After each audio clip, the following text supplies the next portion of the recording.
அனைவருக்கும் வணக்கம். இன்றைக்கி நம்ம பார்க்க போகிற குழம்பு பார்த்திங்கன்னா நிலக்கடலை குழம்பு. நான் பச்சை நிலக்கடலையை வந்து வேக வச்சுருக்கேன். இதே இது உங்கள்கிட்ட காஞ்ச நிலக்கடலையாக இருந்துச்சுன்னா முன்னாடியே ஒரு நாள் நைட்டு ஊற வச்சுட்டு குக்கரில் ஒரு விசில் 2 விசில் விட்டு எடுத்து வச்சுக்கோங்க. அதுக்கு மசால் பார்த்திங்கன்னா நம்ம ஒரு பட்டை, சோம்பு, பூண்டு, அப்புறம் வெங்காயம் இதை போட்டு நல்லா வதக்குனதுக்கப்புறம் அது கூட கொஞ்சமாக கசகசா போட்டு சேர்த்துக்கணும்.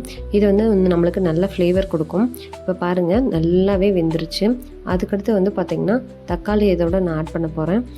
தக்காளி ஆட் பண்ணிவிட்டு அதோடு வந்து நல்லா வதங்கினதுக்கப்புறம் பார்த்திங்கன்னா மிளகாய்த்தூள் வந்து இதோட சேர்த்துக்கணும். குழம்பு மிளகாய்த்தூள் அதையும் போட்டு நல்லா வதக்கினதுக்கப்புறம் தேங்காய் துருவல் வந்து இதோட நான் சேர்த்துக்கிறேன். அதுக்கப்புறம் ஒரு கடாயில் வந்து பார்த்திங்கன்னா எண்ணெயை ஊற்றிட்டு அது கூட கடுகு, கருவேப்பிலையை போட்டு தாளிச்சிட்டு நம்ம அரைச்சி வச்சுருப்போம்ல பேஸ்ட்டு, அந்த பேஸ்ட்டையும் இது கூட நம்ம சேர்த்துக்க போகிறோம். இப்போ பாருங்கள் நல்லா சேர்த்துட்டு தண்ணி எவ்வளோ வேணுமோ அந்தளவுக்கு சேர்த்துட்டு அது கூட வந்து நம்ம ஃப்ளேவருக்காக முருங்கைக்காய் ஒரு 4-5 முருங்கைக்காய் வந்து நான் இதோட போடுறேன். இப்போ வேக வச்ச நிலக்கடலை நான் வந்து ஒரு ஏன்னா 3/4 பதத்துக்கு வந்து வேக வச்சுருக்கேன். அந்த மாதிரி வேக வச்சுட்டு இது கூட சேர்த்துக்கோங்க. அப்போ இன்னும் குழம்பு கொதிக்கிற போது இன்னுமே நல்லாவே வெந்துடும். ஓகேங்களா? இப்போ பாருங்கள் நல்லா குழம்பு தகன்னு காஞ்சிருச்சு.